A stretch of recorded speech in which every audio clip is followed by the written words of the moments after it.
Successful angioplasty అయిన తర్వాత మనం డిశ్చార్జ్కి ముందు ఏం చేయాలంటే చెక్ లిస్ట్ పెట్టుకోవాలి.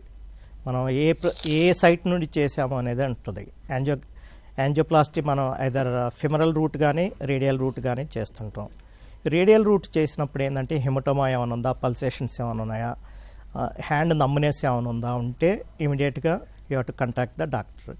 ఇఫ్ ద ఫిమరల్ రూట్ చేసినప్పుడు థై నుండి చేసినప్పుడు ఏంటంటే అక్కడ స్వెల్లింగ్ కానీ ఏమైనా వచ్చిందా, కంప్రెషన్ ఏమైనా ఉందా, పల్సేషన్స్ ఏమైనా ఉన్నాయా, అండ్ లింబ్ ఎట్లుంది, కోల్డ్గా ఏమైనా అయిందా అనేది చూసి ఒకవేళ ఇటువంటి ప్రాబ్లమ్స్ ఉంటే ఇమీడియట్గా contact the your interventional cardiologist or hospital.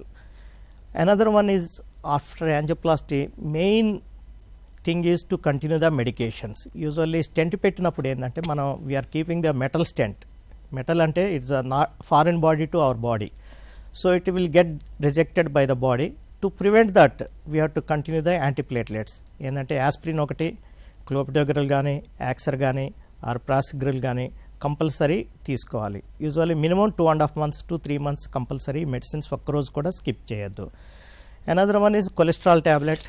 Usually initial 1 month will give at 80 milligrams per day and you have to continue for 2 months. Later we will reduce the dose according to the LDL level. ఈ LDL level అనేది target ఏంటంటే heart attack వచ్చిన వాళ్ళకి 55 milligrams per deciliter is required. Till that time you have to give the dose, adjust the dose of the cholesterol lowering medications. If the cholesterol is not under control, not less than 55 milligrams per deciliter, then you can add the ezetimibe or inclisiran or Repatha.